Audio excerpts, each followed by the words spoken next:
Classic, presented by GoPro, is brought to you by Triton, Nitro, and by Toyota.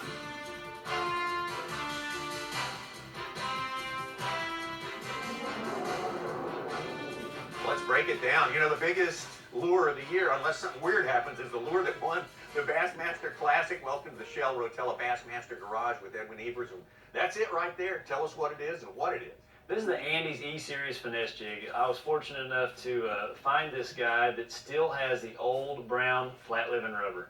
This is a very special jig because it's hand-tied. There's not a lot of jigs that are hand-tied. There's not a lot of jigs, not a lot of people that still have this old brown flat living rubber. It's the key to this jig. Really clear water situations, there's something very, very special about the color of that and the action of that.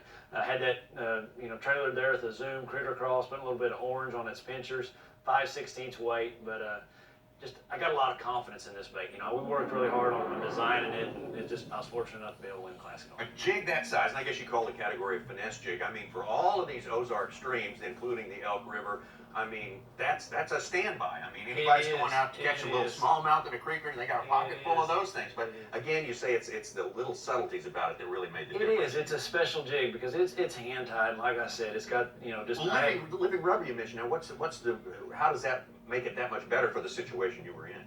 I think it's the color of it, and I think it's the action of it. It's something that a lot of us pros we keep very close because you haven't been able to get it. This guy's figured out a way to get it. He's the only guy that I know of that had it. I really sought after him because he's the one that had it. 6-8 months ago, I was trying to find some more. I was running a little low, and he's got it, and he makes a great jig with it. Oh, it's a giant. Come on, baby. Come on, baby.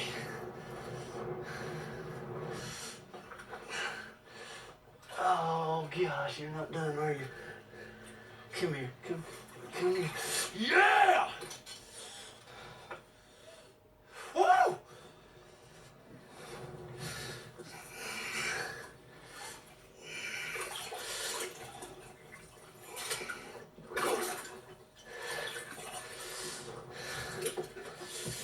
Oh my goodness, boys. I'm gonna tell you right now, this tournament just got real interesting. We were watching some of the footage of you fishing, and you said, man, I wasn't moving that thing very fast. And that's a testament to how much of the work it does, this jig. It is, because the water's really clear, and this living rubber has a lot of action just from the current itself. And the water was cold. I was trying to really keep that jig on the bottom. I wasn't putting a lot of action into it. I was trying to move it slow, trying to get those bigger bites. Great thing with that trailer too, with the Zoom trailer, it just looks real when it's in the water, and to put a little orange on it, I think just kind of gave those fish a little trigger.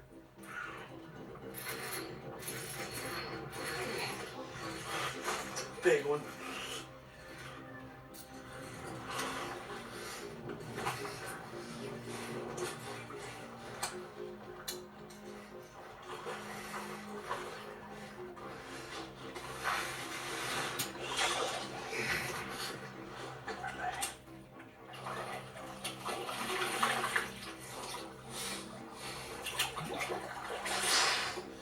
Yes.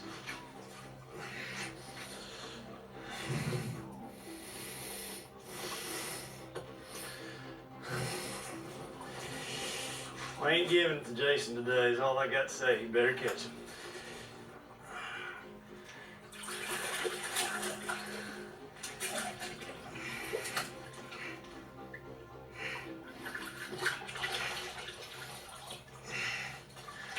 Those are all just gargantuans. Stay right there. I don't want one to jump out.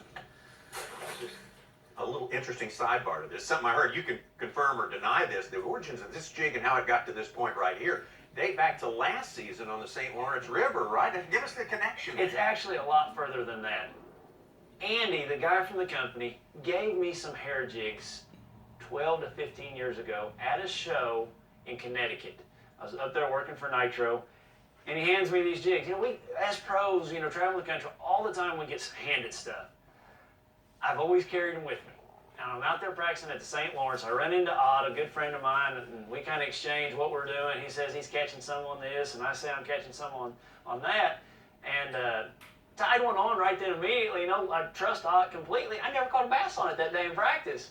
But, you know, luckily I had those jigs from 12 years ago. And you remembered that from, Yeah. oh, man. I carry a lot of tackle in You're that kind of a Toyota. freak when you, in that respect. I mean, do. you don't forget things. But it got to the final day of that St. Lawrence. I got that thing out, and I caught all those big ones under that bridge on that hair jig. And afterwards, I called him up, bought like $200 worth more of those hair jigs. You know, still had the package from when he originally gave them to me. And that's how it all started. The lure that goes back 12 years and more. That's the way classics get won. Great insight from Edwin Evers. We'll be back to go into those final hours of that incredible day at the Bassmasters Classic when we come back. Boom shakalaka! 29 pounds, 3 ounces! 29.3, the biggest bag